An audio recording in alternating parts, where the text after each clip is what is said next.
Culture and self, ये है chapter second, self and personalities, class 12 का साइकोलॉजी का। कल्चर एंड सेल्फ, देखो जहाँ हम रहते हैं उस कल्चर का इफेक्ट हमारे ऊपर पड़ता है, उसी तरह से हम हो जाते हैं। Several aspects of self seems to be linked to the characteristics features of the culture in which an individual live, जिसमें इंसान रहता है, जिस कल्चर में रहता है उसका इफेक्ट उसके ऊपर पड़ता है।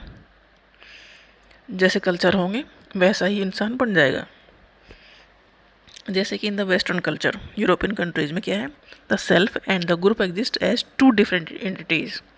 वहाँ पर एक अलग इंसान की अपनी एक अलग पहचान है, ग्रुप की अपनी अलग पहचान है वेस्टर्न कल्चर्स में या वेस्टर्न कंट्रीज में, विथ क्लियरली डिफाइंड बाउंड्रीज। पता है ये इंडिविजुअल है और ये मतलब एक ग्रुप के रूप में आइडेंटिफाई होता है।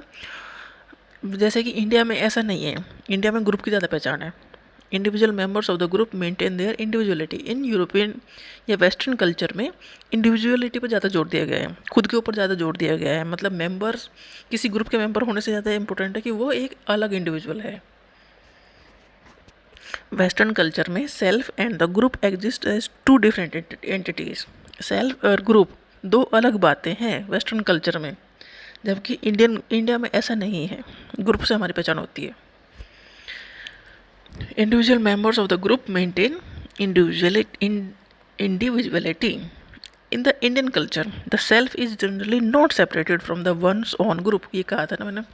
देखो इंडियन कल्चर में ये है कि ग्रुप से ज़्यादा हमारी पहचान है, और वेस्टर्न कल्चर में ये है कि ग्रुप से ज़्यादा उनकी खुद की पहचान ज़्यादा इंपॉर्टेंट है।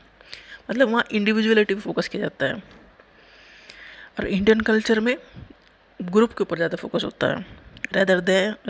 rather both remain in a state of harmonious coexistence। Group और हम आराम से रह लेते हैं। In the western culture they often remain at a distance. That is why many western culture are characterised as individualistic. देखो western culture में ये है कि खुद पे ज़्यादा फोकस किया गया है, इंडिविजुअल पे ज़्यादा फोकस किया गया है ग्रुप से ज़्यादा। तो वहाँ का जो कल्चर है वो इंडिविजुअलिस्टिक कल्चर है, मतलब खुद इंडिविजुअल की एक अलग पहचान है। इंडिविजुअल वो ज़्यादा ग्रुप से ज़्यादा वो खुद के ऊपर फोकस करते हैं, तो वहाँ का कल्चर है individualistic. Whereas many Asian culture जो है वो है कलेक्टिविस्टिक। मतलब हमारी पहचान है ग्रुप के रूप में ज़्यादा होती है, मतलब ग्रुप के मेंबर हैं हम, ये बड़ी पहचान है हमारी इंडिविजुअलिस्टिक से ज़्यादा है। मतलब वेस्टर्न कल्चर में इंडिविजुअल की ज़्यादा पहचान है, एक इंसान की ज़्यादा वैल्यू है, और इंडियन कल्चर में ग्रुप को ज़्यादा वैल्यू दी जाती है।